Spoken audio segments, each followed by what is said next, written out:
বন্ধুরা, আমি বেশ ভালো আছি। আপনারা কেমন আছেন অবশ্যই কমেন্টে জানাবেন। ছোট্ট একটা ভিডিও নিয়ে আসলাম আপনাদের মাঝে। সকালবেলা যখন মেয়েকে স্কুল থেকে দিয়ে আসলাম, তারপরে দিয়ে এসে দেখছি বাইরের ওয়েদারটা বেশ ভালো। তার আগেই দেখেছি ছাদে হেঁটেও এসেছি, বাট ভিডিওটা তখন থেকে শুরু করেছি।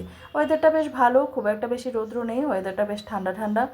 আর আমি ঘরের কাজ শুরু করে দিলাম। একটু গান লাগিয়ে দিয়েছি, গান শুনতে শুনতে কাজগুলো করে নিচ্ছিলাম। এগুলো তো প্রতিদিনেরই কাজ, তারপরেও অন্যদিন আমি দেখাই না, আজকে একটুখানি ভিডিও করে নিলাম। আর এই যে এইগুলো জিনিসগুলো সাফ সাফাই রাখতে হয়, আর এই কাজগুলো না বড্ড টাইম লাগে।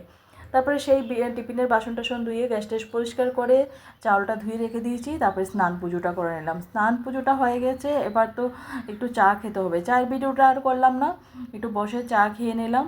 চা খেয়ে তারপরে দিয়ে রান্নাঘরে চলে আসলাম। রান্নাঘরে এসে প্রথমে ভাতটা বসিয়ে দিয়েছি, আর ডাল রান্না করব। আজকে ডাল রান্না করছি আমি মুসুর ডাল, তার মধ্যে দুটো আলু সিদ্ধ দিয়েছি।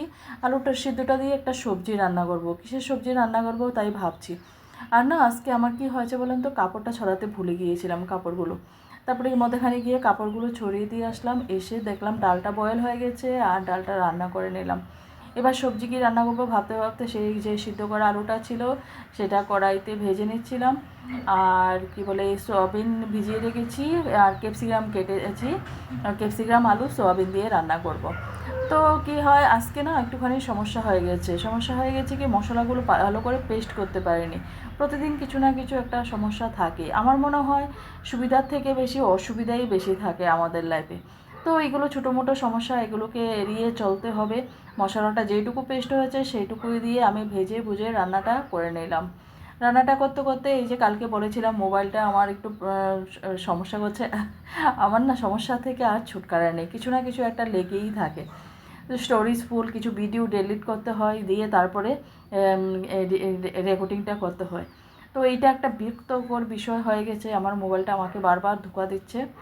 যাক, এদিকে আর পনির রান্না করছি। পনিরটা ভেজে ভুজে নিলাম, মশলাটাও সেই ভেজে ভুজে একটুখানি পনির রান্না করে নিলাম। পনিরটা আর সোয়াবিনটা রান্নার আলাদা আলাদা কারণ হয়েছে, দুই মেয়ের মধ্যে চয়েস আলাদা আলাদা, তাই দুজনের জন্য দুই রকম, সবাই যেন ভালোভাবে খেতে পারে। রান্নাবান্নার কাজ মোটামুটি হয়ে গেছে, এবার চললাম মেয়েকে স্কুল থেকে আনতে যেতে হবে। এরই মধ্যে মেয়ের বান্ধবীর মা ফোন করে বলল যে ওনার সঙ্গে দেখা করে আসতে হবে।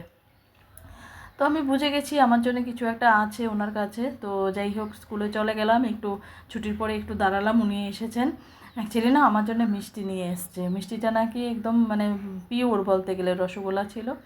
তো আমি ঘরে নিয়ে চলে এসেছি, পরে খাবো। খাবার দাবার খেয়ে আপনারা সবাই ভালো থাকবেন। পরের ভিডিওতে অনেক গল্প হবে। টাটা বন্ধুরা।